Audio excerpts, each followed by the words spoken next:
Imagine dating somebody for only 2 months. Then one day you're sleeping and they douse you with petrol and set you on fire just because you responded to a text message from your ex-boyfriend.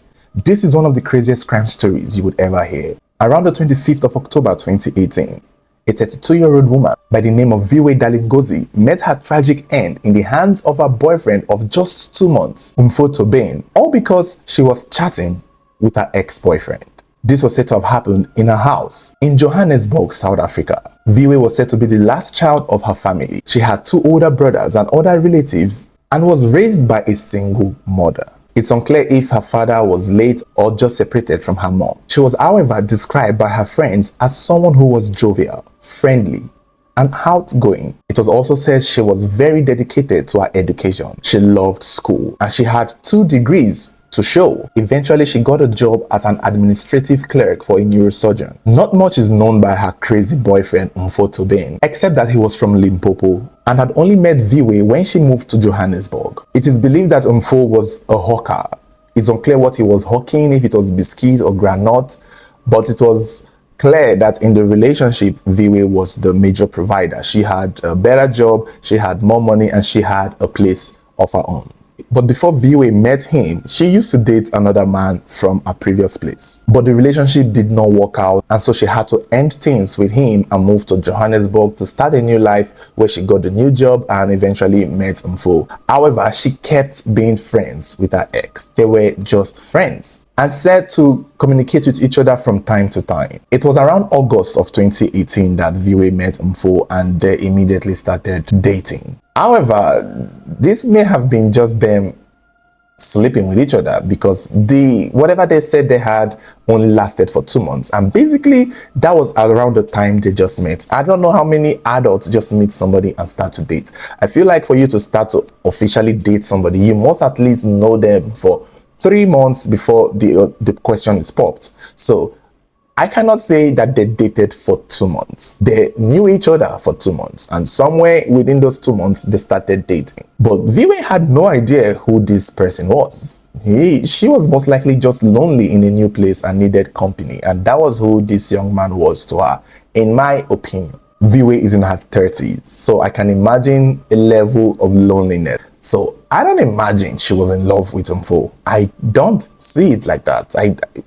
It would be really ridiculous if she was, but we are made to believe that they had a thing going on, and that thing soon turned sour and roasted for what it's worth, because Viwe had no idea that Umfo had a serious anger issue. And that is how you know that they couldn't have been in love or dating, because you gotta know who you're dating. She had no idea that he had beaten up his ex-girlfriend and had even burnt her vehicle over something silly. He was even taken to court, but the case was dropped, and that is the problem, because they just let this madman go scot-free. If he was punished for whatever he did to his ex-girlfriend, he would not have probably met Viwe. But you know, that did not happen, so he met Viwe. However, on the day of the incident, October of 2018, August, September, October, barely 2 months after them seeing each other, they got into an argument when Umfo saw her responding to a text message, and he asked who was that, and she was like, oh, never mind, it's just a friend of mine, we used to date. You know how this comes up in normal casual conversation for somebody you just met 2 months. So this wasn't like she was hiding anything. This was something she thought she could just tell the new boyfriend and be like, oh no, here's my ex, just for clarity. And this was the first time Umfo is hearing about this said ex, and she is telling him that, oh, we're friends now, nothing to worry about. Little did she know that that really stung him and destroyed him internally, because they started arguing, they started fighting, they started creating a scene because they were outside with some friends. They had gone to chill, and so this argument was creating a scene that they had to leave and go home. And when they went back home, the argument continued. Umfo kept nagging and nagging and nagging. It was like, what is his issue? It's not as though she was sex texting the ex or saying anything inappropriate. This was just her saying, I'm good, I'm nice. She most likely posted a story or a status or a post on Facebook, and he responded. And that was what's said of this young man. Now, it's unclear what happened from here onwards. When they got home, the argument continued. After a while, it calmed down. Viwe went to bed. and Umfo left the house angrily. Now, some sources said that she was hanging out with neighbors outside when Umfo came to join them, and they argued a little more about it, but nothing serious. And then she goes inside, and then he said that, don't worry, I'll come and join you inside. I'm not in a good mood. I'm still angry.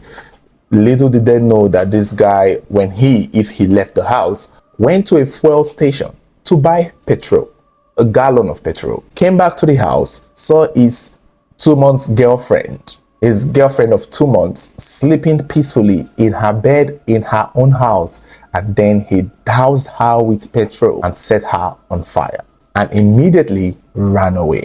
It was said that Viwe woke up almost immediately and began screaming for help, shouting and saying that Umfo had set her on fire in their native language, and the neighbors heard it. They heard her words, they heard her cry, and one of the other neighbors who were around, a female neighbor, tried so much to help her stop whatever was going on.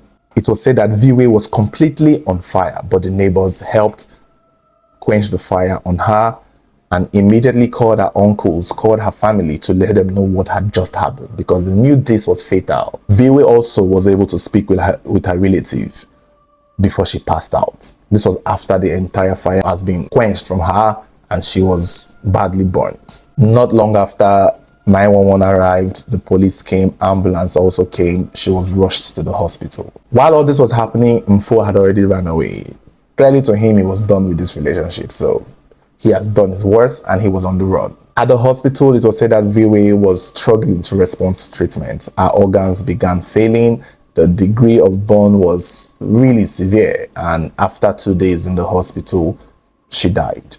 Before she died, her family had come to see her there, but she could not respond to them. She could not talk to them. Only the neighbors gave the account, and the account was presented to the police. The uncle she spoke to before she passed out when she was still home, recalled the story that Viwe told them, and it was clear that it was the guy she was saying, Umfo Toben, that had done this to her.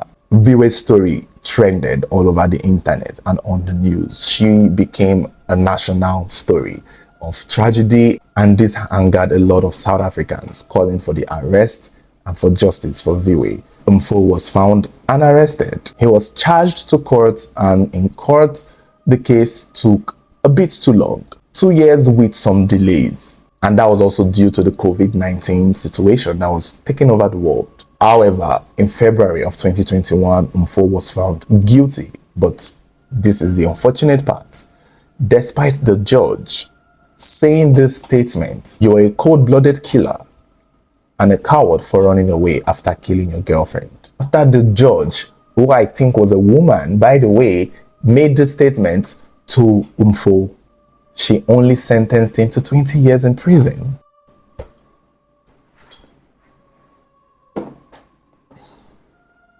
Excuse me? Well, wait, what? He only gets 20 years in prison? I am confused as to how this judge, who is a woman, from what I saw in clips, came to this sentencing. To me, South Africa has some of the worst kind of sentencing. I don't know, it's as if they are more lenient. So is he lenient? I think they are more harsher towards foreigners who would commit crimes than other South Africans who would do such a, because I believe if the person who had done this was somebody from Uganda or Nigeria, the sentencing would have been harsher. But why would you sentence this man for doing this to his girlfriend for only 20 years? He went to buy the fuel. This was not an accident. He had time to think about what he was about to do. He got the fuel, doused her, struck the matches, and ran away. This was premeditated. It wasn't in the moment of anger. They did not fight. She was not a threat. She was sleeping. But somehow, I would love to even know the defense Umfo's lawyer gave. I would love to hear it. I tried searching for it, but I don't understand. But given other stories we've done in the past where we've seen men beat and kill women in the most brutal way, in South Africa, we still see them get sentences like this, 20 years, 19 years, at most 50 years. The only time we see them get Serious sentencing is when they kill multiple people. That is when you start to see life sentence, 4 consecutive life sentence, because if it's a serial killer, it piles up. But if one man kills one woman in a situation like this V-Way and Mfo situation, he's only getting 20 years. And I don't know if South Africa is like other nations where 20 years is basically 10 years because they count it night and day. So a day is 2 days in this sentencing in the US, and I think in Nigeria as well. I'm not certain. So I'm trying to understand if South Africa is like that, because if Mfo is given 20 years, that is basically 10 years. And if he's of a good behavior in prison, he might get parole, which will mean that he may only serve 5 years in prison. And before you know it, he's out, finding love again and looking for the next someone's daughter whose life he's going to destroy. 20 years is ridiculous, in my opinion. I don't know how his lawyer pulled this. I thought he was broke. How did he get a good lawyer to get him this kind of sentencing? Is it that South African men just get a slap on their wrist, or they have really good lawyers? If the judge was a man, I would have understood some kind of gender bias. Maybe he could relate to the guy a little bit and be like, yeah, if it was me, I would be angry that my girlfriend is chatting with that ex. But the lawyer was a woman. I would think that would make the punishment even worse. But apparently that did not. Wow. It's unfortunate. And this is why you guys just have to be careful who you meet, who you fall in love with. And you just can't meet somebody in 1 month and just start dating them. I don't think that is how it works. How do you guys date? Aren't you supposed to know somebody for at least 3 months? At least 3 months. Some people go a year or 2 before they even start dating. But you just meet someone and the first day you guys have sex, you guys are already exchanging vows. Now he's mad at you for responding to a message from your friend who happened to be an ex, who you most likely loved more because, again, you knew that one longer, and you just met this bastard 2 months ago. If I meet somebody 2 months ago, they're not coming to my house in 2 months, unless it's for hookup. Go home. Once we're done hooking up, go back to your house and stay there. If we are even fighting over you're angry, you go back to your house or go back to the plantain or the granite you used to hawk. Go and keep hawking it till you come back to your senses. Because I don't even understand what this is. You meet a guy hawking granite on the road and you decide to bring him to your house. V-Way, is that what we're doing now? After getting your job, getting a good life, the next person you saw to bring home is a guy hawking. Hawking is anger issues. It's ridiculous. It's unfortunate. The punishment does not match the crime. The crime is up here, the punishment is down here. Almost as though they want him out to commit another crime again, because I see that happening. If he comes out of prison, he will most likely do this again. There is a whole lot happening in South Africa. Something happened on the 29th of October. A 25-year-old lady was stabbed to death by her boyfriend in his house at Naledi, Soweto, the Gauteng province of South Africa. 25 years old Lesago Monswane was said to have been in a relationship with 27 years old Sepang Nswampe. It was said these two persons lived and worked in Soweto. Now, they were not living together, but they live around Soweto, and they had a 3-year-old child in their relationship. But rumors had it that this guy was suspecting Lesego of cheating. He has been accusing her of cheating. So on that fateful day, being the 29th of October, she went visiting with their daughter. Nobody knew what happened, but they had an altercation. This young man picked up a kitchen knife and stabbed her in her heart. He stabbed her in her chest, left her there, and went to his brother's house. Neighbors said they heard her screaming, so they went into her apartment. There they found her lying in a pool of blood. She was already dead, and their 3-year-old daughter was standing there. So they called the family. They called the girl's family. Before they rushed there, they only met her dead body. They moved her to the morgue. They called the police. Meanwhile, this young man was said to have told his brother to help him call the police, that he wants to turn himself over. But eventually he escaped. He changed his mind and ran away. So the police got there, they moved her body to the hospital while they prepared to bury her on the 8th of November. This little girl was said to have told her grandparents that the mom fell down and she was going to stand up, she was going to wake up. Unknowingly to this child, her mom was already dead. This man stabbed his baby mama or his girlfriend in the presence of their 3-year-old daughter.